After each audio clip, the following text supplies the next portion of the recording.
The ground beneath Missouri just moved. A small tremor, a magnitude 4.0. Barely enough to rattle the windows in a town called Cooter.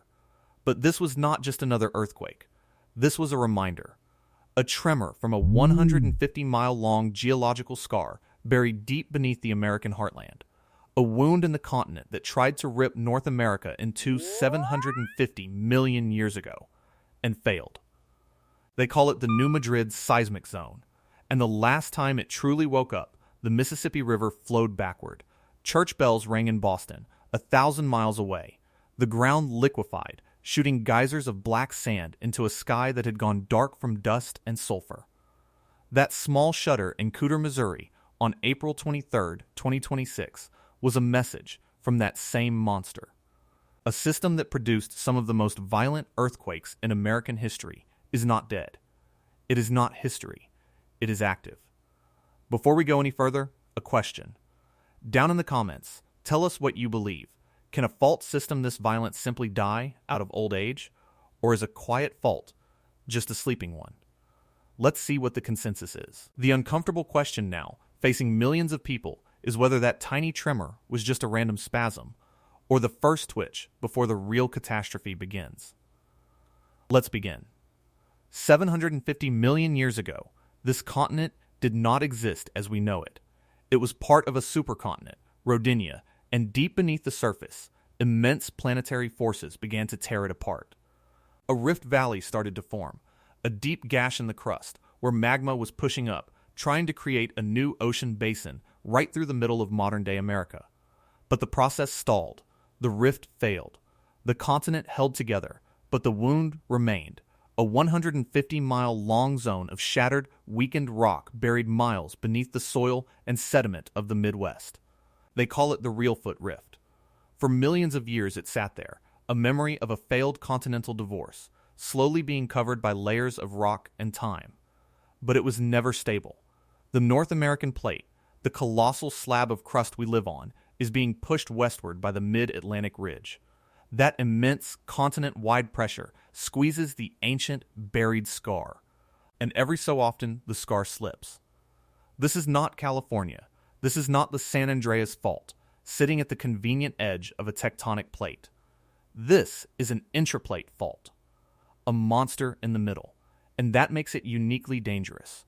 The rock of the central United States is old. It is cold, dense, and rigid. When the Reelfoot Rift ruptures, seismic energy doesn't get absorbed and muffled by soft, broken-up coastal rock. It travels. It rings through the plate like a hammer hitting a railroad track. The result is an impact area up to 20 times larger than a California quake of the same magnitude. A disaster that doesn't stay local. A disaster that radiates. The fault itself crosses the Mississippi River, the nation's commercial artery, in 3 separate places. It runs directly beneath 5 states: Missouri, Arkansas, Tennessee, Kentucky, and Illinois. It underpins cities, power grids, and gas pipelines that serve millions, a silent flaw built into the very foundation of the country. And on December 16, 1811, that flaw ruptured without warning. At 2:15 in the morning, the frontier shook itself to pieces.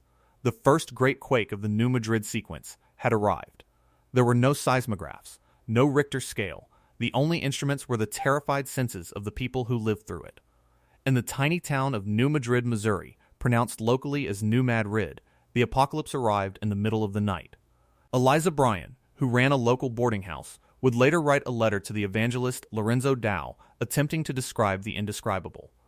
"We were visited by a violent shock of an earthquake," she wrote, accompanied by a very awful noise, resembling loud but distant thunder, but more hoarse and vibrating. The ground heaved, log cabins splintered and collapsed. Giant fissures, some hundreds of feet long, tore open the earth, swallowing trees and livestock. Then came the smell, followed in a few minutes by the complete saturation of the atmosphere with sulfurous vapor. Bryan continued, causing total darkness. The quakes were so violent, they disturbed trapped gases deep underground, releasing a rotten egg stench that choked the air and blotted out the stars. It was not just an earthquake. It was a sensory assault. and it was just the beginning.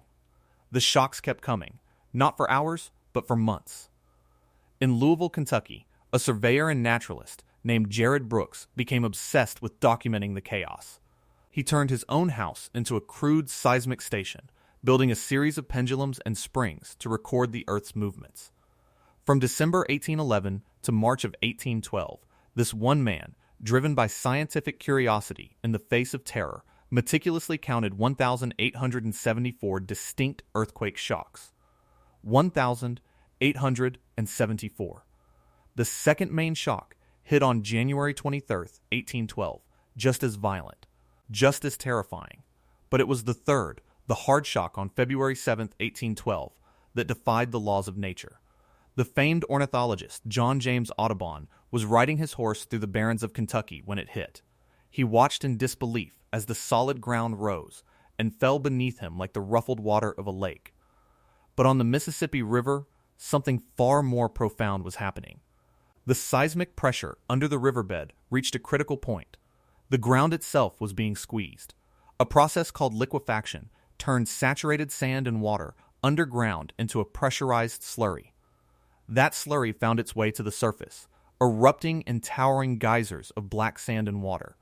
These sand boils, some covering acres, shot mud 40 feet into the air, turning fertile farmland into a pockmarked, sterile landscape of white sand that is still visible from satellite imagery today. Permanent scars left on the earth. The most violent uplift occurred beneath the Mississippi itself. A powerful thrust fault pushed a huge section of the riverbed upward by as much as 30 feet. This sudden rise created a temporary dam, a waterfall where there should have been none. For several hours, the most powerful river in North America was defeated. Steamboat captains reported watching in horror as the current stopped, churned, and began flowing backward, upstream, to fill the vast depression the quake had just created. The river ran north, that same depression filled with water, drowning forests and submerging land. It created a shallow, swampy, 18,000-acre body of water that had not existed the day before. We call it Reelfoot Lake. It was not born, it was wrenched into existence. The reach of these quakes was continental. The shaking toppled chimneys in Cincinnati. It cracked walls in Charleston, South Carolina, and in Boston, Massachusetts, over 1,000 miles from the epicenter in Missouri. The seismic waves that traveled through the cold, hard rock of the North American plate were still strong enough to ring church bells. This was the power stored in the Reelfoot Rift, a power that, until 2:15 and on December 16, 1811, no one knew existed. It wasn't until the 1970s that a pioneering seismologist from St.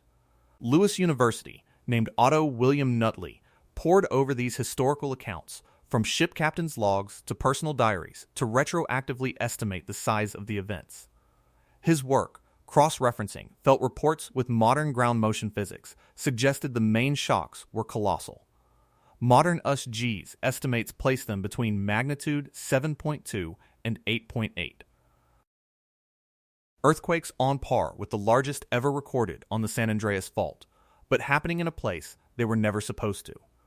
If you're finding this analysis valuable, take 1 second to hit the like button, and if you have family or friends living in Missouri, Arkansas, Tennessee, Kentucky, or Illinois, share this video. This is history and science that directly impacts their safety. It's information they deserve to have. The world of 1812 was not our world. The central United States was a sparsely populated frontier. The death toll was low only because there was almost no one there to kill. The largest town in the region, New Madrid, had a population of just a few hundred. The damage was biblical, but the human cost was contained by sheer emptiness. Today, the same region is home to millions. Memphis, Tennessee, a city of over 600,000 people, was founded just a few years after the Great Quakes, directly on top of the seismic zone's southern edge. It has become a national logistics hub, the arteries of the American economy, pipelines, railways, highways, and the second busiest cargo airport in the world. All converge on this single point of extreme seismic risk. Most of its buildings were constructed long before modern seismic codes were ever considered.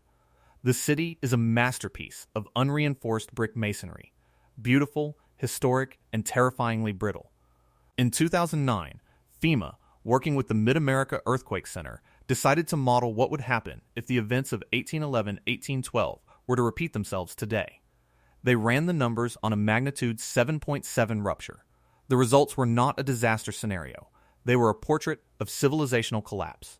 The first number they produced was the economic loss, $300 billion. That is the direct damage.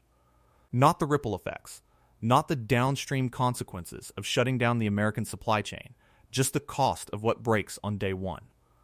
The report projected nearly 7 million people would be displaced. 2.6 million households would lose power, some for months. Water and sewer systems would be destroyed. The great bridges crossing the Mississippi, the ones that connect the eastern and western United States, would be rendered impassable or collapse entirely. The I-40 bridge connecting Arkansas and Tennessee, a vital commercial link, sits almost directly over the fault line. The human cost was even more stark. 86,000 injuries, over 3,500 fatalities. A multi-state catastrophe unfolding over a landlocked region with none of the earthquake preparedness culture of the West Coast. And here is the most unnerving statistic of all. In the Missouri Boothiel, the epicenter of the 1812 quakes, in the area of highest modern risk, a 2025 study found that only 11% of residents carry earthquake insurance. 11%. The government warns of a $300 billion disaster. The ground itself is scarred with the memory of the last one, and almost no one is financially prepared for the next one. A quiet sense of denial has settled over the region, a belief that what happened 200 years ago was a fluke, a geological anomaly that could not possibly happen again. Then, a group of respected scientists came forward with data that suggested that denial might actually be correct. The central mystery of the New Madrid fault is this: is it recharging or is it dying? For years, the official position of the Uskis was clear. The zone was active and dangerous. They estimated a 7 to 10% chance of a major magnitude 7.0 or greater earthquake happening in the next 50 years. A 25 to 40% chance of a magnitude 6.0. These were not theoretical odds. They were official government risk assessments that drove emergency planning and building codes. Then came Seth Avram Stein. Stein, a Deering Professor of Geological Sciences at Northwestern University, looked at the New Madrid zone and saw something different. Along with his colleague Eric Calais, a geophysicist then at Purdue University, he decided to measure the fault's movement directly. They used GPS. Highly sensitive, ground-based GPS stations were placed all along the fault system, capable of measuring movements in the Earth's crust down to the millimeter. The logic was simple. If the New Madrid fault was accumulating strain, the stress that eventually leads to a rupture, the ground on either side of the fault should be moving, bending, and deforming. As Stein put it, building up energy for an earthquake is like saving money for a big purchase. You have to see the deposits being made. They watched for years, and they saw nothing. The GPS stations showed no significant strain accumulating across the fault. The ground was not moving. The tectonic bank account was empty. Their conclusion, published in 2009, was a bombshell in the world of seismology. The New Madrid Seismic Zone, they argued, was not reloading. It was in the process of shutting down. The quakes of 1811-1812, they proposed, might have been the system's dying breaths, a final, massive release of ancient stress, not the beginning of a new cycle. Stein became a controversial figure, arguing that the government's hazard estimates were vastly exaggerated. In his book, Disaster Deferred, he laid out the case that the threat was essentially over. The past, as his colleague Eric Calais noted, was not necessarily a key to the future for these strange mid-continent faults. The science seemed to offer an escape clause, a way out of the FEMA doomsday scenario. The technology of the 21st century was telling us that the terror of the 19th century was just history. The monster was dead. And yet, on April 23, 2026, at 12:59 in the afternoon, the ground near Cooter, Missouri, moved. A magnitude 4.0 quake, originating 11.8 kilometers underground, deep within that dead fault system. It was felt by over 700 people who reported it to the Uskis.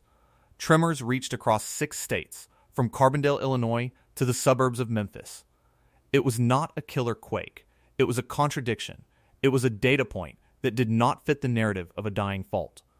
I know we mentioned it before, and I'm going to say it one more time, because it is that important for what we do here. A huge number of people watch these deep dives, get the information, but forget to subscribe, and our subscription rate is just too low for the gravity of the topics we cover. Subscribing is the only way to guarantee you won't miss the follow-up when this story develops. I know, asking twice. But if the ground can shake more than once, I can ask more than once. Please, click the button. It matters. The debate is now sharper than ever. On one side, you have the GPS data, cold, hard, instrument-based measurements that show a lack of movement in the present day. It's a compelling argument. If there's no strain building up, there can be no massive earthquake. Simple physics. On the other side, you have the geological record.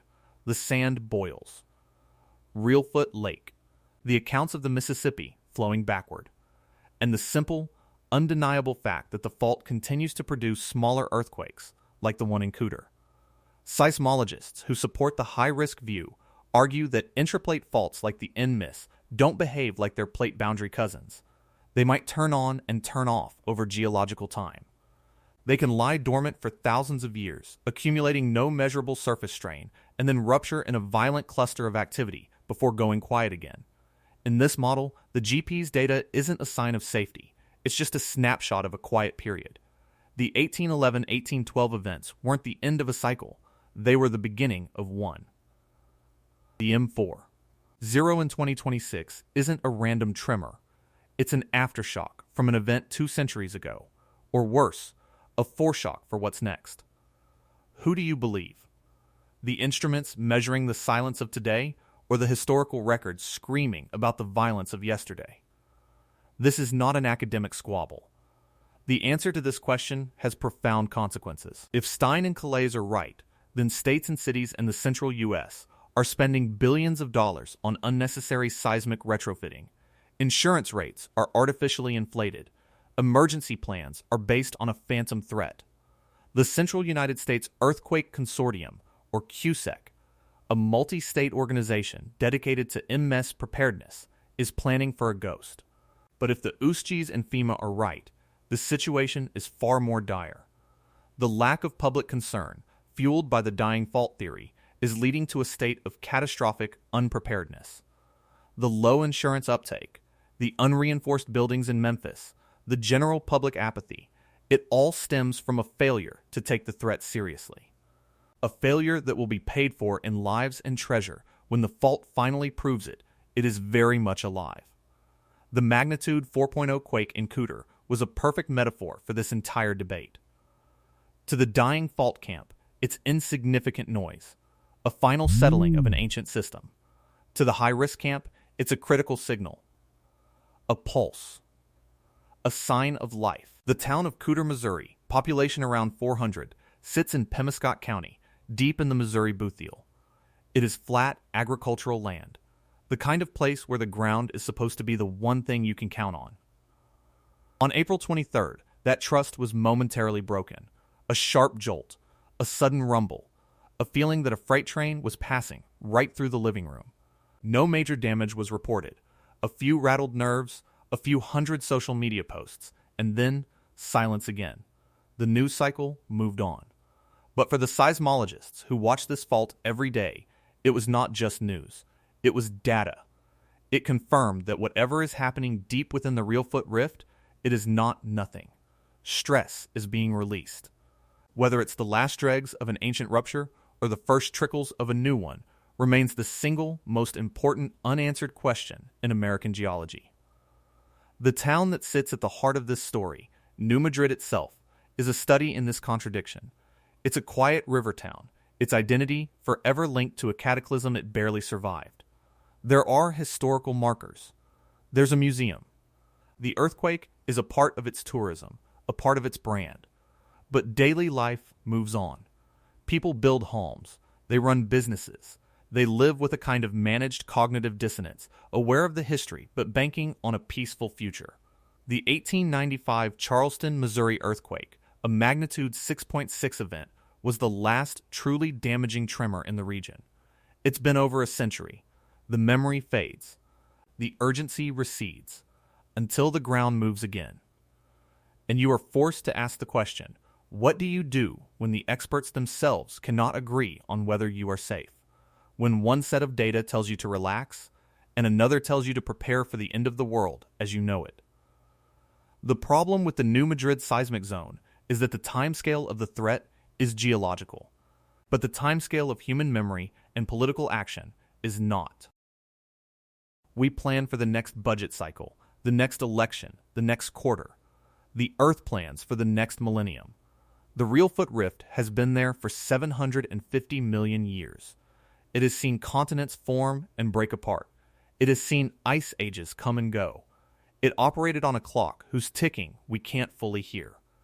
The 1811-1812 earthquakes were not a legend. They were a demonstration, a field test of what this specific piece of geology is capable of. The eyewitness accounts are not folklore. They are data points. Eliza Bryan's letter isn't just a historical curiosity. It is a qualitative analysis of a magnitude 8.0 event. Jared Brooks's homemade pendulums were not a hobby. They were the first systematic attempt to measure the terrifying frequency of a major seismic swarm. The uncomfortable truth is that we do not have enough data. Our instrumental record is barely a century old. The New Madrid system might operate on a recurrence interval of 500 years, or 1,000, or 5,000. We just don't know. The GPS data is powerful, but it only measures one thing: surface strain. It doesn't measure stress being transferred from the deep mantle. It doesn't account for complex fluid pressures deep within the fault zone. There are mechanisms for generating large earthquakes that our surface-level surveillance might be blind to. So the region is left in a state of suspended animation, caught between a terrifying history and an uncertain future. The citizens of Memphis, St. Louis, and countless smaller towns live their lives on top of this geological time bomb, hoping the dying fault theorists are right. Meanwhile, emergency planners at FEMA and CUSEC continue to prepare for the worst, hoping they are wrong. They run drills like the Great Shakeout, urging millions to practice drop, cover, and hold on. They lobby for stricter building codes. They try to push back against the tide of complacency, because they know what is at stake. They have read the 2009 report. They have seen the models. They understand that a repeat of 1812 isn't just a regional disaster. It is a national security event. A heart attack in the country's logistical core. The small earthquake in Cooter, Missouri, did not provide the final answer. It only sharpened the question. A question that hangs over the central United States like the sulfurous dark that Eliza Bryan described. Is the silence we hear now the peace of a system that has spent its fury? Or is it the quiet before the storm? The terrifying calm of a fault gathering its strength, just out of sight, just beneath our feet, waiting